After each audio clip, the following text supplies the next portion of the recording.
leer na ni am nañu xam-xam bi leer nañu am nañu vécu bi mais leer nañu jub nañu de boo leen dénkee alal réew mi duñ ko détourné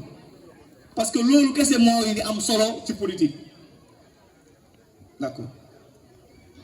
dëgg la kon li ñu bëgg waaw déformation professionnelle la xëy na monsieur moom frère baaxaan xam na li may wax dama koo tàmm ba su may wax olof foog mu wax français loolu la ñuy wax déformation professionnelle ku nekk sa métier dafay dugg si yow dëgg la waaye nañ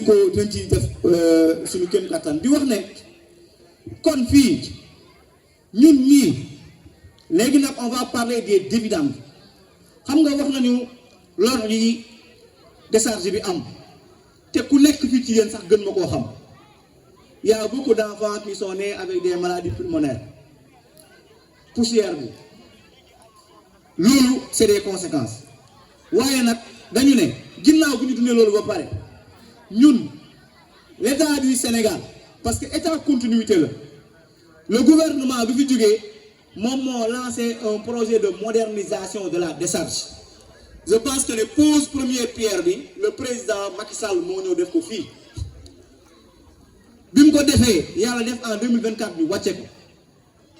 le gouvernement de Bassirou Diomaye Faye et du premier Ousmane Sonko ñëw war a continuer le programme ñu war a moderniser la décharge en 2031 les premiers emplois dañ ko décharge bi dina ko générer exploitation intensive dina commencer les formations de ceux qui doivent être formation ñi nga xamante ne ñoom ñoo war a nekk foofu di fa liggéey dinañ ko commencer mais loolu damaa jàpp ne jàmmalaay ak quartier yi nga xamante ne ñoo wër décharge bi kenn waru leen cee ëppale amul kenn laa wax koo xamante ne ci Malika war ngaa ëppale ci séddale boobu ñuy séddale ñii nga xamante ne ñoom ñoo ci gën a loru te loolu nag bokk na ci sax li koy yombalal tey ñu ne fal nañu doom boo xamante ne dëkk na ci wetu décharge bi mu leer ko ne fii ëllëg bu ñu jëloon un quota de 3000 emplois par exemple jox ko dina ne ces emplois c'est tout Malika et je ne dirais pas Malika mais c'est pour tout Dakar mais attention am na ñoo xamante ne nag ñoom da ngeen war a privilégier faire ce qu'on appelle la discrimination positive parce que nit su fekkee dafa sonn ci dara da nga koy discriminer et discrimination positive dafa baax l'exemple bi ma jël rek mooy léegi bu may nuyoo sama yaay yi rek laa nuyu tudd leen parce que c'est une discrimination positive parce que seen âge ñu mën fee toog ba heure bii loolu dañ ko war a saluer kon jàpp nañu ne jàmmalaay aussi décharge bi moom daf cee war a am de véritables dividendes te loolu nag taxawaay la laaj parce que projet bi mu ngi bientôt en maturation te bu paree taxawaay rek buñ ko amee jàmmalaay war naa mën a gis boppam bu baax ci liggéey parce que ñi bëri ci ndaw ñi fi nekk ils sont au chômage majorité bi ñu ngi liggéey mais ils ont un emploi précaire parce que Sénégal dañuy jaawale avoir un travail décent et travailler parce que beaucoup de ceux qui travaillent c'est vrai ñu ngi liggéey waaye c'est pas un travail décent c'est des emplois précaires te précarité rek nit mënu ci dund ak vitam aeternam parce que bu ci nekkee tey suba dina bëgg jabar bu après jabar mu bëgg ay njaboot te mu am salaire boo xamante ne moom sax mënu koo yor moom kon loolu nag ñun bokk na ci combat yi ñu war a mëne ba li nga xamante ne mooy décharge bi lépp loo xam ne njariñ la mu nekk ci ñun waaye aussi ay impact ci ay avantages yi mu mën a jur parce que ñun fii lañu dëkk entreprise yi koy exploiter yi fiy liggéey te ci code des entreprises dañu ne les entreprises ont une responsabilité sociétale d'entreprise képp koo xamante ne yaa ngi exploiter fii dara di fi am ay dividendes rek yow dangaa war a dimbali askan wi dimbali leen ci ay lampe dimbali leen ci ay forage dimbali leen ci ay pavage loolu ñuy wax RSE waaye gis nañ ne entreprise yi exploité fii loolu sax c'est pas propre seulement à la commune de Malika pratiquement Sénégal moo am problème boobu nos entreprises duñu respecter loolu duñu sax fay impôt majoritairement loolu nag dama jàpp ne war nañoo bokk ci ñun ñuy xeex ba entreprise yi nga xamante ne ñoo ngi fii di exploiter di spolier di liggéey di am ay dividendes li ñuy gagner ñun aussi ñu mën cee gis suñu bopp parce que soo installé wu fenn le minimum mooy nga utal leen ay robinet utal leen ay yoon defal leen ay lampe boo mënee nga defal leen pavage parce que am na commune yu bëri yoo xam ne c'est en collaboration avec les entreprises yi travaillent foofu noonu la commune bi créé ay partenariat entreprise moom ne moom dafay woowi par exemple ay partenaires bitim réew ñu ñëw pavel ko dëkk bi wala ñëw pavel ko quartier te loolu lu mën a nekk la mais la mairie ne le fait pas. Pourquoi la mairie ne le fait pas xamuñu ko peut-être ci ñàkk xam la wala peut-être gëw ma ne sax ñàkk xam la parce que li ma gëm rek mooy Sénégal administration yi mës a nekk yépp ay ñu fa nekk ay borom xam-xam yu wóor la lenn rek mooy manqué mooy volonté ak jub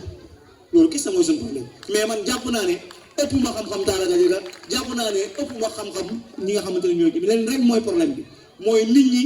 volonté ak jub mooy seen problème.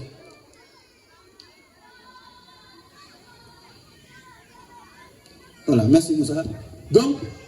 pour preuve pour illustrer mu ngi wax ne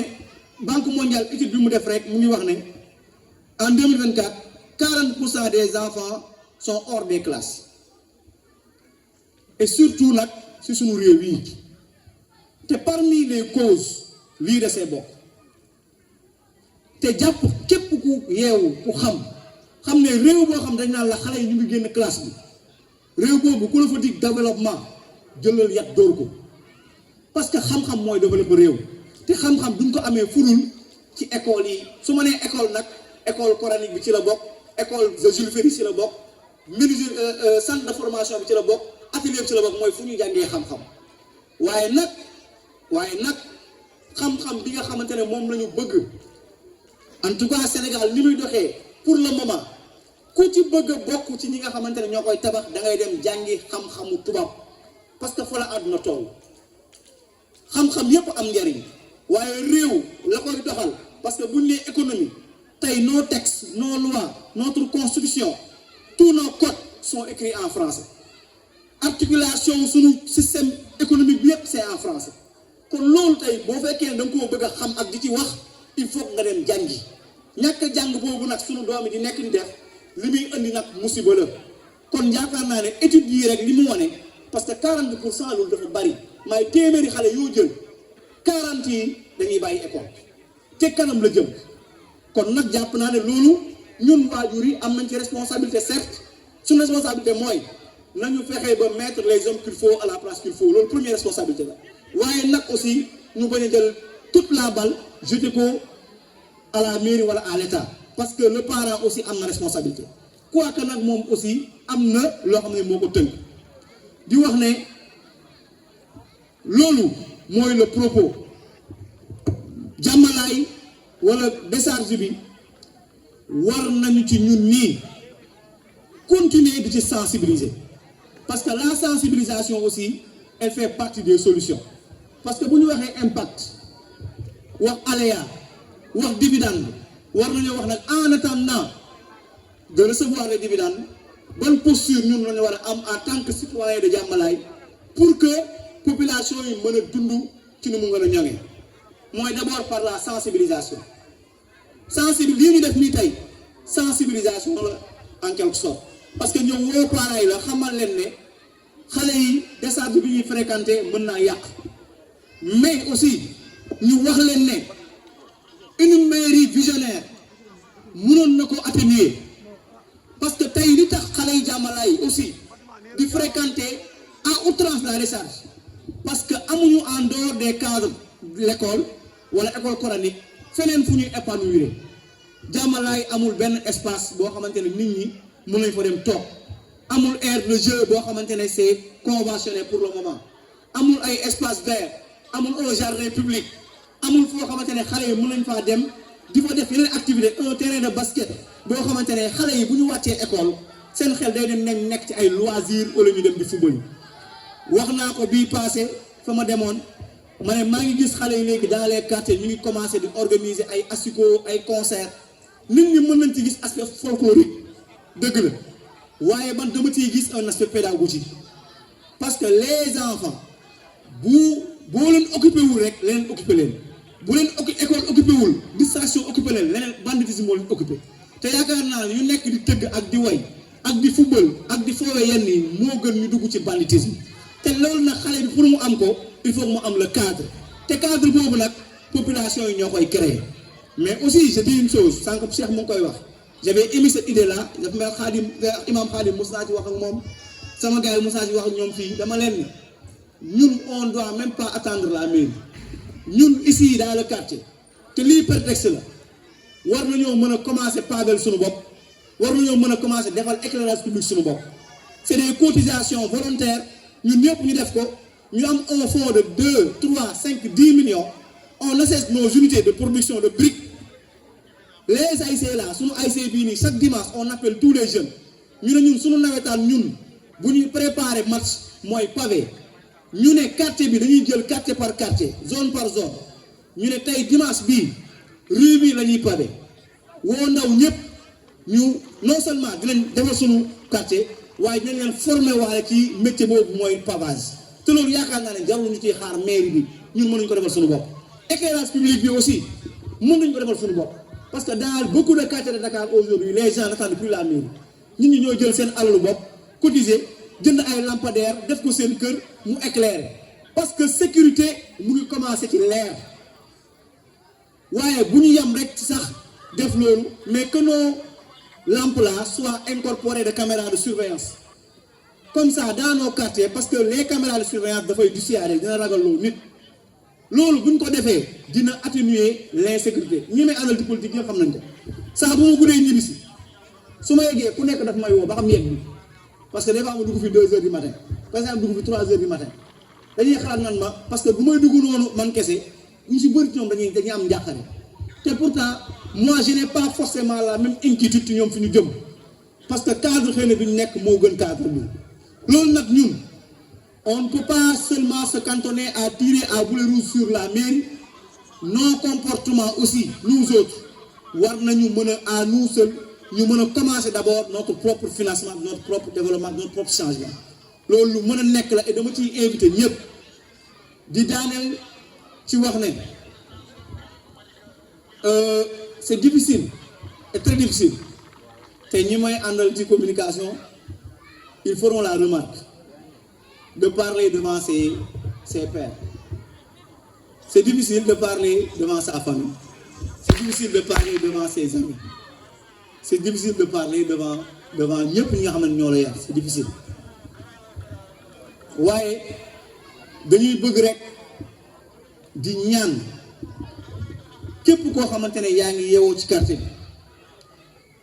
nga xamante ne élection yu ñu jëm sunu élection la.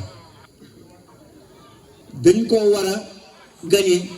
parce que élection affaire ay nit kese la nit affaire nit kese la mooy nit ñi ñooy def adhésion populaire ci lenn rek nga ànd ci ak ñoom yàlla dafa dogal nag ñun ñu am chance bu ñu bari amul mooy on a une base ñi ñuy xëccool ñu ci bari amuñu loolu fi ñu dëkk ñun bu weesoo le parti bu weesoo les sympathisants on a une base politique te li may wax nii ñëpp nañ ko dëggal parce que ñi fa doon politique fii waxuma la fii quartier bi rek ba jéggi tali ñi fa doon politique ñëpp dañu ne bàyyi nañ ci lépp ndax yow benn candidat la ñuy am du yow loolu nag buñ ko amee ñun yaakaar naa ne li ci des ay formalité la te dama leen rassurer fii gis nga nii ñu mel fii noonu la ñu mel Malika Plage noonu lañ mel biir Ngadiaga noonu lañ mel Malika Sud noonu lañ mel quartier Joola noonu lañ mel croisement noonu lañ mel Diamaguène noonu lañ mel fépp te loolu nag yaakaar naa ne chance la ñu ngi ciy woo ñëpp waaye nag loolu dañ ma ko chargé woon te dëgg la ñëpp xam nañ ko le quartier Diamalaye dafa populaire loolu ñëpp xam nañ ko waaye la démographie n'est pas l'électorat démographie bokkul ak électorat parce que bëri na ci ñun fii ñoo xamante ne ñu ngi dëkk fii di fi yeewoo depuis 5 ans depuis 10 ans waaye bu voté jotee ñu dem voté Pikine wala ñu dem voté Kër Massar wala ñu dem voté ji Yaraax wala ñu dem voté ji sax am nañu et cetera élection locale nag ku ci bëgg a bokk mooy commune ba nga nekk fa ngay voté te pour nga mën fa voter il faut nga transférer ses électeurs donc y a un combat boo xamante ne ba mu si woo ñëpp donte nag ñoom foofa nag ñii ñoom mbergaan xam nañu may wax ñun depuis 2019 ci parti Pastef dañoo am lu ñuy wax opération wër ndomb élection bu ñu mës a jóg enrôlé nañ ñu bari dugal nañ ci fichier wu Malick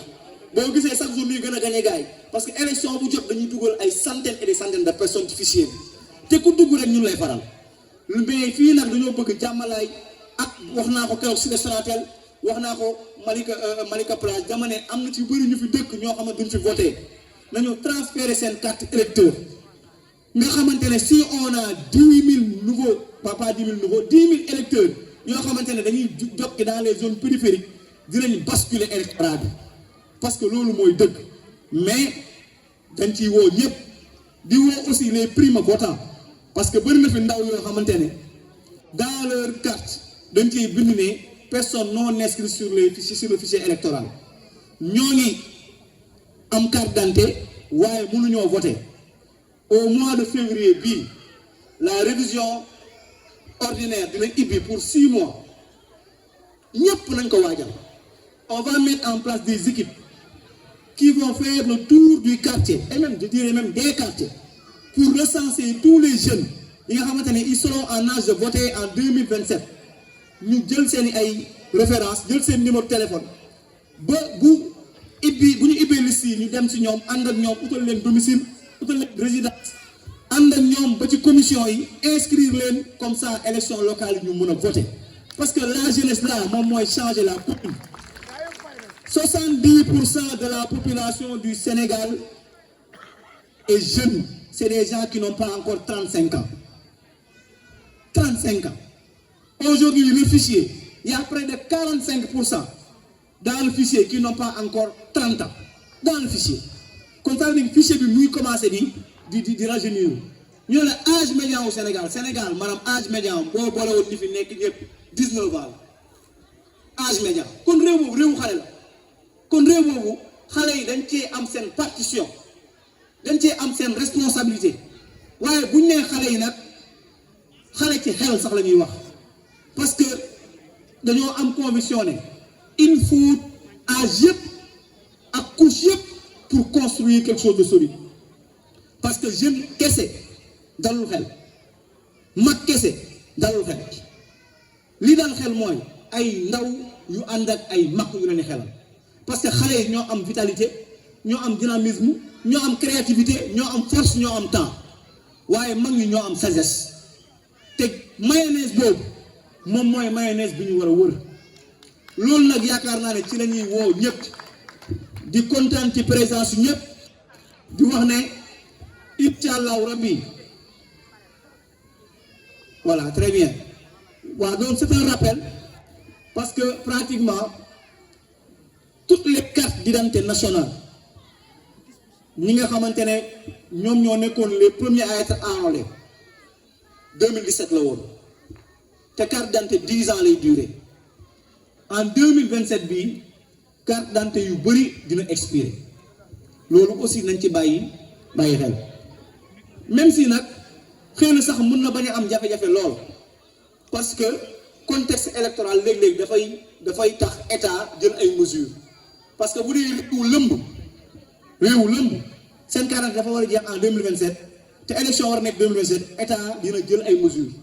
les gens pourront voter avec ces mêmes cartes d'identité loolu moom c'est évident mais à tout état de cause daal nen nit ñi waajal ne ku sa carte d'identité jeex dawal gaaw nga xool mois bi muy jeex nga dem nga renouveler ko parce que boo ko renouveler mooy tax nga mën a bokk ci échéance yi loolu daal yaakaar naa ne moom mooy le message. Je vais terminer sans remercier 2 amis. Parce que rien ne les oblige à venir. Mon frère Djemé, le président de la zone. La zone, elle est apolitique. La zone, elle est apolitique. Mais le pour nous de finir au Diable. Manan ko grand togal bul fi yenn voilà mais moom daf ñuy wax ne il est patriote à 1000% d'abord avant d'être président de la zone, avant il est patriote. Et on partage les mêmes principes et les mêmes idéaux, on a le même leader. waaye nag aussi di nuyu sama grand Mor Thiam aussi parce que kii li mu def nii baax rek moo ko mën parce que magam Thiamas mu ngi koy wax sànq ñu mu bokkal ndey ak baay candidat la ci élection yi muy Moustapha Thiam ñu koy wax Kempes ngeen xam ko waaye ñoom cofeel bu ñu am ci man depuis tout le temps nag tax na même sama tey doon def Cité Sonatel dafa dem bay ñëw dëcc am moo tax ñëwul tey dara bu ma organisé dañuy déplacé wu moom mu ñëw toog keroog la ma wone ma bu soobee yàlla dinaa ñëw ba foofu xam nga loolu baax rek moo ko mën kon maa ngi leen di jaajëfal bu baax grand Mor mon frère Diémé ak tous ceux et celles ñi fi déplacé wu damay am sax envie lim parce que tellement gens en qui dama am benn devoir de reconnaissance waaye damay bañ commencer ci benn tour rek am ku ma fàtte waaye képp ku fi toog jàppal ne mel na ne kàddu bi yow laa koy wax ñëpp sans exception maa ngi nuyu ñëpp di féliciter di encourager toute la JPS de Malika parce que ñoom dañoo def lu historique mooy dañoo booloo ñoom parce que am na coordonnateur ñu ne dégluwuñu coordonnateur am na candidat ñu ne dégluwuñ kooku mais ñun yow la ñu bëgg nga nekk suñu candidat kon yaakaar naa ne déclencheur bi ñoom la maa ngi leen di féliciter di kontaan foofu di wàcc foofu kàddu yi di wax ne maa ngi gërëm ñëpp di sant ñëpp di wax wasalaamaaleykum wa rahmatullahi taala wa barakaatu.